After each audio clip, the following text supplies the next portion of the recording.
আসলে তরুণ প্রজন্মকে তো বিগত সরকার ওদের ভোটের অধিকার থেকে বঞ্চিত করছে। ওরা জানেই না যে গণতান্ত্রিক রাষ্ট্রে একটা ভোট কীভাবে দিতে হয়। ওরা জানেই না কিভাবে ভোটের একটা ইমেজ, কিভাবে একটা সৌন্দর্যভাবে মানুষ ভোট দিবে, ওরা জানেই না।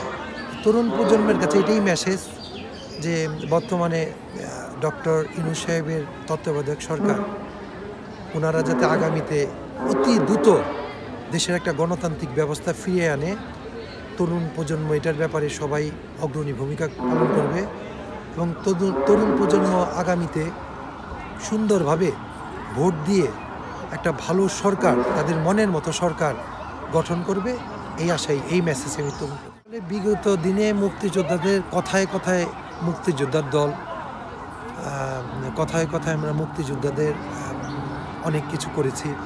আসলে আজকে কিছু মুক্তিযোদ্ধার স্পিচ আমি শুনলাম, তাদের বক্তৃতা শোনার পর আমার মনে খুব কষ্ট লেগেছে যে আসলে তারা মুখে অনেক কিছুই বলেছে, কিন্তু মুক্তিযোদ্ধারাই যে দেশের প্রকৃত শ্রেষ্ঠ সন্তান, সেই হিসাবে তাদের যে সম্মান দেওয়ার কথা, সেই সম্মানটুকু আওয়ামী লীগ সরকার দিতে পারেনি। ইনশাল্লাহ আমাদের জাতীয়তাবাদী সরকার জনাব তারেক রহমানের নেতৃত্বে ওনার যে 31 দফার কর্মসূচি দিয়েছে, যদি ইনশাল্লাহ জনগণের ভোটে জাতীয়তাবাদী সরকার বিএনপি ক্ষমতায় যেতে পারে, ইনশাল্লাহ মুক্তিযোদ্ধাদের জন্য, যেহেতু আমাদের শহীদ রাষ্ট্রপতি জিয়াউর রহমান উনি একজন মুক্তিযোদ্ধা, তার সন্তান তারেক রহমান সে যদি রাষ্ট্র ক্ষমতায় অধিষ্ঠিত হয়, তার কাছে আমরা আশাবাদী সে অবশ্যই মুক্তিযোদ্ধাদের জন্য অনেক অনেক ভালো কিছু করবে।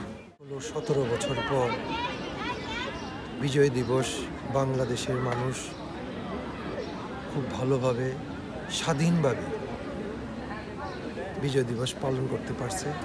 এবং 2টা বিজয় দিবস আমাদের, একটা হলো 2024-এ 5ই আগস্ট, যেটা ছাত্র জনতার বিজয়ের মাধ্যমে এই 17 বছরের স্বৈরা শাসকের পতন করার পরে একটা নতুন স্বাধীনতা আনছে এবং ওই স্বাধীনতার একটা বীজ। এবং আজকের বিজয় দিবস আমাদের শহীদ রাষ্ট্রপতি জিয়াউর রহমান কালুরঘাট বেতার কেন্দ্র থেকে সেই 26শে মার্চ ঘোষণা দিয়েছিল যে আমি মেজর জিয়া বলছি, আজকে থেকে দেশ স্বাধীন।